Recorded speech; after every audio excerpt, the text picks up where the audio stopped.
How's it going, everybody? Welcome back to the channel. Today I'm talking about Cobra Kai Season 4. I am not doing episode per episode reactions to the show because there's just not enough time in a day, not enough time in a week. If I were to do reactions, this wouldn't even be out this week. It would have been out a month from now. And not to mention that I watch Cobra Kai with my family, so they're not really keen to being on camera. So the reactions for Cobra Kai just aren't going to happen, guys. So if that's what you wanted to see, then I'm so sorry. Maybe I can try to figure something out, but it's going to have to be a review. If you want me to be able to do more reactions to more shows, you can support me by clicking that subscribe button down below and liking the video and sharing the video with your friends on Facebook Messenger, on Twitter, or on WhatsApp, or whatever it is that you talk to your friends and family on.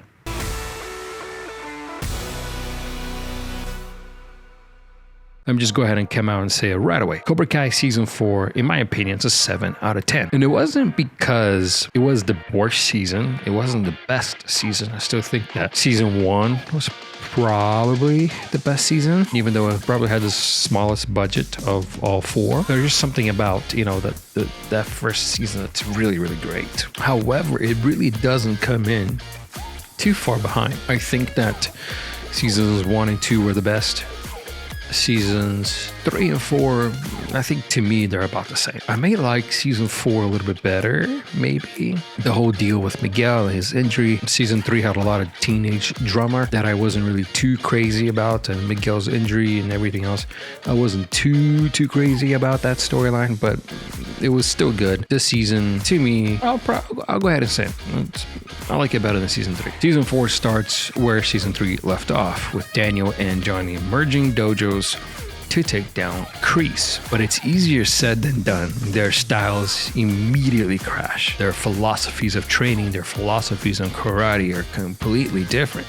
Johnny came from the Cobra Kai background, where Daniel, his entire life, practiced Miyagi-Do, and where Daniel is more focused on the defense aspect of karate, and Johnny, Johnny is Johnny, so he is obviously going to be more on the offense than anything else. Then Season 4 also features the return of the Karate Kid's number 3, the third movie. I was going to say Season 3. The Karate Kid, the third movie.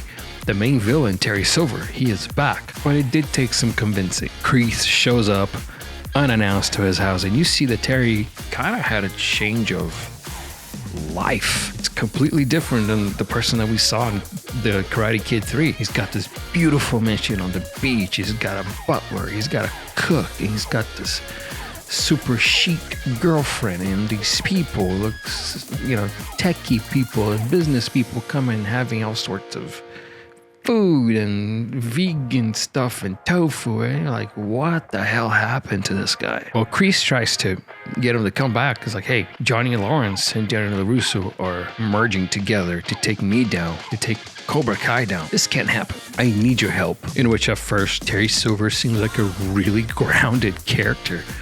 Like, nah, man, back then you were picking on teenagers, this karate thing with these kids, and it just didn't make sense. It's behind me. I don't want to do this anymore. You need to go. But Kreese has a way with words, and he got the worst out of Terry Silver to eventually come out. The next few episodes will focus on Daniel LaRusso and Johnny Lawrence's approach to teaching.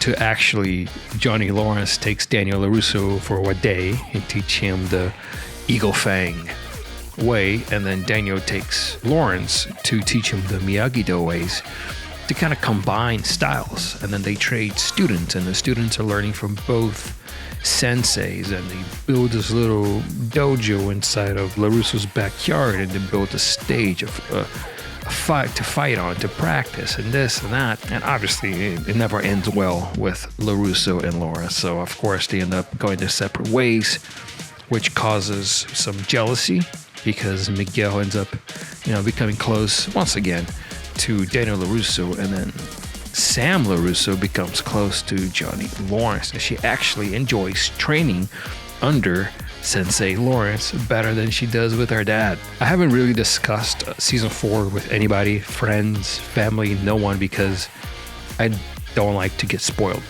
So I don't know if this is how people feel, but in my opinion, I kind of feel like Kenny was kind of the cherry on top. What a find. This kid is a great actor. Do not sleep on this kid. You're gonna see him in other things after Cobra Kai and during Cobra Kai. Mark my words. Kenny is being heavily bullied at school by Daniel LaRusso's kid and his little prick friends that peer pressured him into being a jerk. And he ends up wanting to take karate, comes across Robbie because his brother told him about Robbie. His brother, by the way, is that guy that Robbie would get in fights with in juvie, and then at the end they end up earning each other respect. Kenny ends up becoming part of Cobra Kai, and Robbie almost sort of becomes his sensei in a way. He looks up to Robbie, but he's young and he's going to have faults. And that is something that weighs heavily on Robbie at the end of the season. And of course, it wouldn't be Cobra Kai, it wouldn't be a Karate Kid if it wasn't for the All Valley Karate Tournament. There's a catch, however. Dojo that wins tournament, there's a catch, however. Dojo that wins the tournament takes all. Meaning, if Miyagi-Do wins, Cobra Kai says goodbye. At the time was Miyagi-Do and, Eagle Fang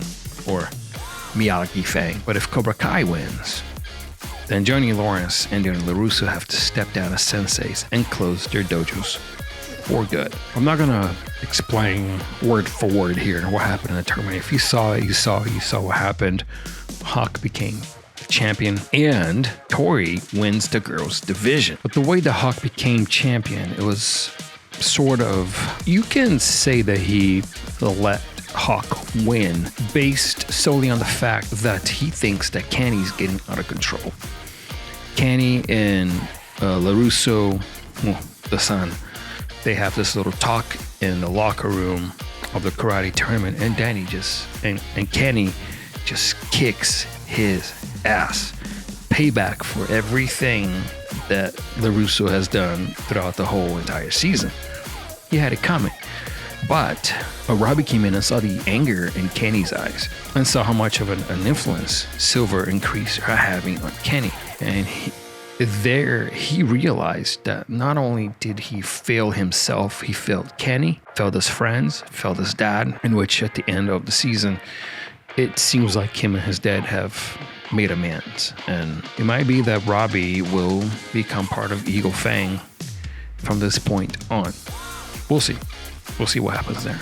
A lot of this season played on the fact that Miguel hasn't had his dad with him. He grew up without his dad. He doesn't know his dad.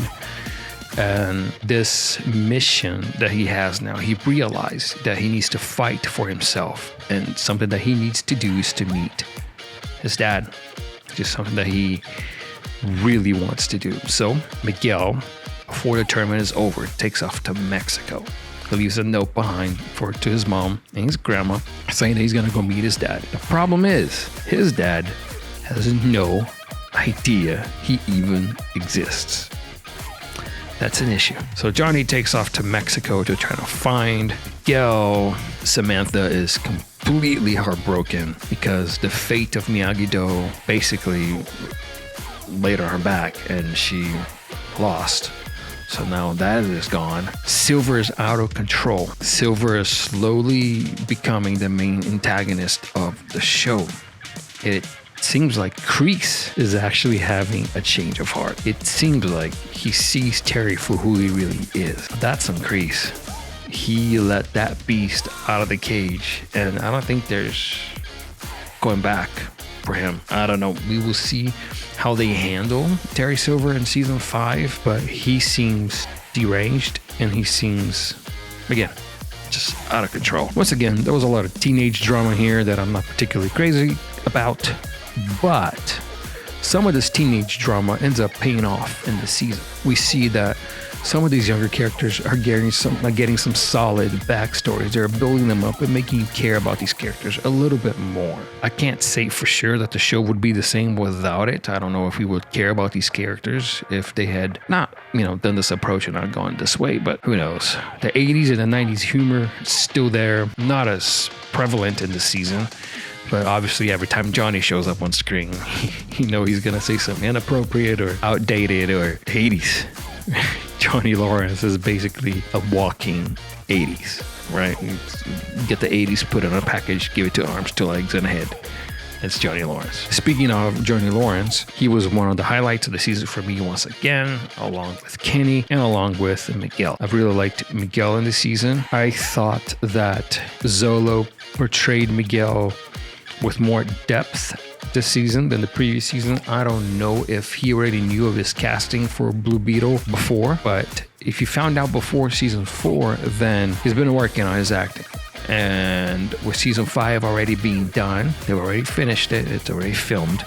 So they're putting the episodes together, working on post-production. With season 6 already lit, we will see how long it will take them to release season 5. My guess is that they'll release it again at the end of this year of 2022. Blue Beetle supposed to go into production sometime late this year as well. So that would give Zolo some time to not only buff up for the movie, but also, learn his lines and shoot the movie and all that, which he is, super excited about because it's a Latino superhero. You don't really see a lot of those. But I think that Miguel was a very well done character. And it's a character that fits the world of Cobra Kai perfectly, the world of the Karate Kid perfectly. It just kind of seemed like Zolo was made for that role. I'm glad to see him here. I liked all the cast. I really do. I like all the cast, especially Daniel's wife. But season 4 was a good season. It wasn't my favorite, but it was a good season nonetheless. Down below, there'll be a video and a playlist that I want you guys to check out. My videos, my latest video, my playlist is going to be my Cobra Kai playlist. Some of these older videos I've done a long time ago, so do not mind the change in scenario and quality. But anyways, thank you guys so much for being here, and I'll catch you on the next one.